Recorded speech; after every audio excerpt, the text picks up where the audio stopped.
It further acts of brutalization. Even mortal remains of martyred Kashmiris are not handed over to their families for proper burial. Kashmiri houses are being destroyed to inflict collective punishment on the Kashmiri communities and neighborhood. The senior Kashmiri leadership, including founding leader of Kashmiri organization Dukhtaran-e-Millat and the Iron Lady of Kashmir, Asiya Andarabi, leader and founder of the Jammu and Kashmir Democratic Freedom Party, Shabir Ahmed Shah, prominent leaders such as Yasin Malik, Musarrat Alam Bhatt, Muhammad Ashraf Serahi and others remain jailed on fake, malicious and trumped-up charges. Thousands of Kashmiri youth remain incarcerated, including many at undisclosed locations away from their families. Ladies and gentlemen, the real objective of the RSS-BJP regime behind its illegal actions of 5th of August 2019 was obvious.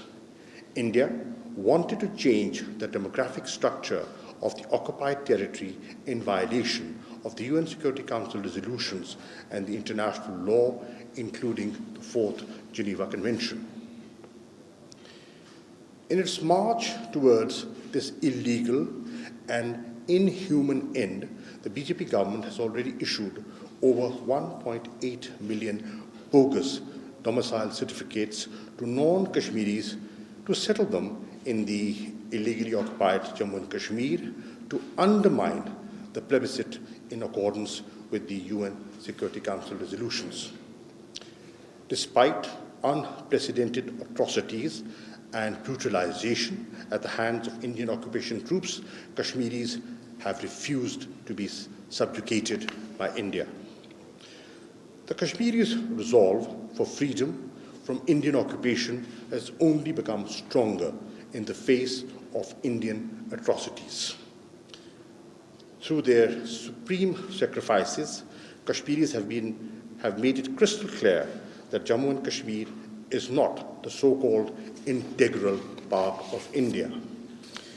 It never was, it never will be. Ladies and gentlemen, today, the world is witnessing rise of ultra-nationalism, racism, fascism, religious hatred and intolerance in India in the garb of Hindutva supremacist ideology championed by the RSS-inspired BJP government, which has been using violence to achieve its illegitimate objectives.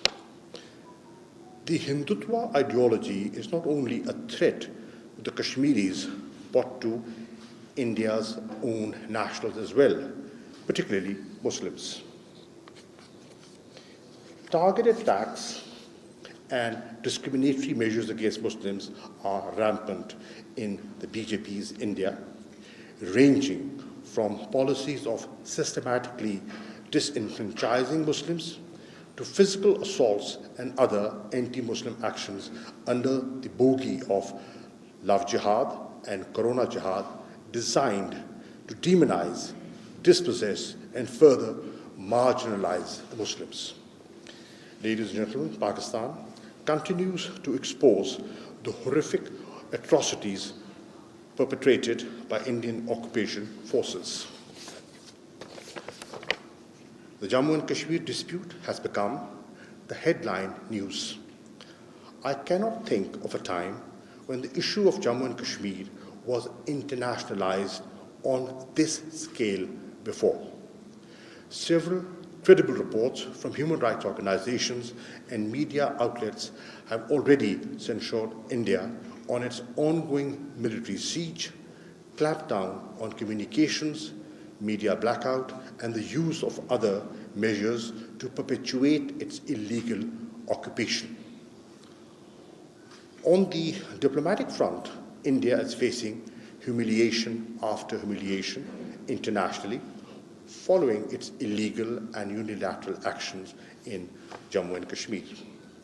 Since August 5th, 2019, 3 meetings of the UN Security Council have been held to deliberate on the Jammu and Kashmir dispute, which is a categorical rebuttal of India's fictitious claim of the dispute being an internal matter.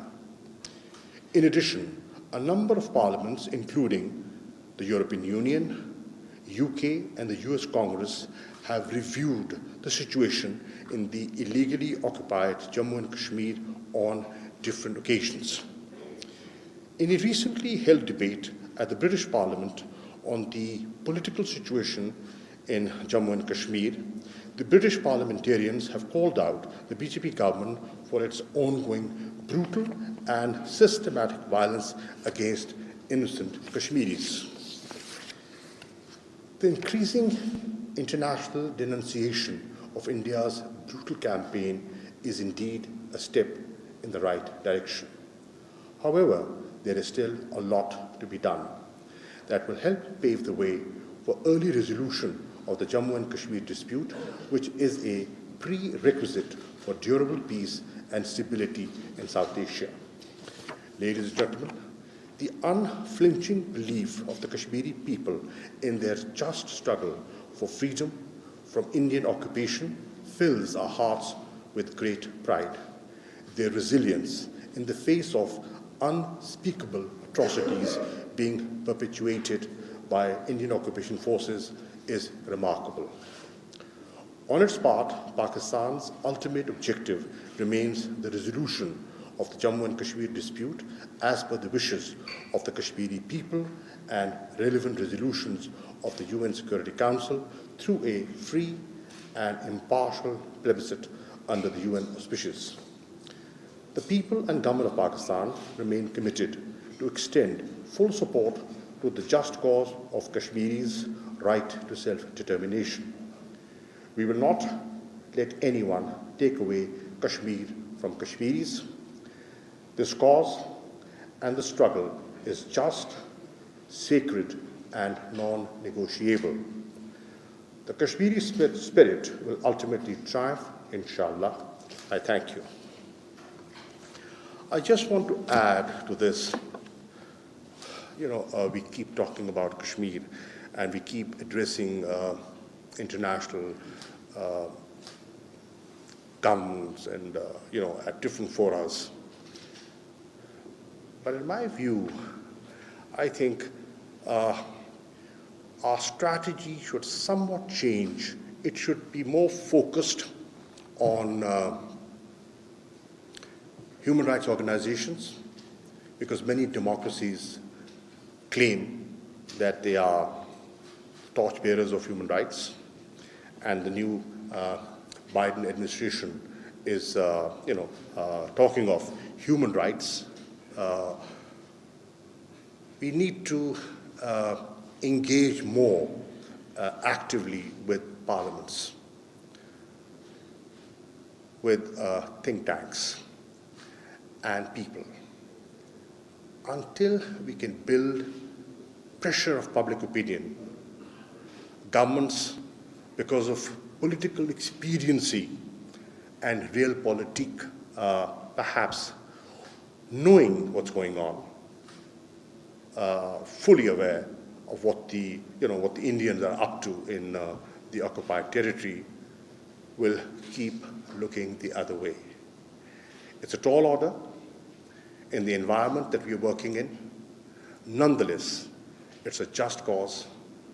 We believe in it, and the Kashmiris are looking up to Pakistan in particular to stand with them. And I'm confident that despite different views on different issues within Pakistan, despite the political polarization in the country, on this issue, the nation is one and should remain one. Thank you.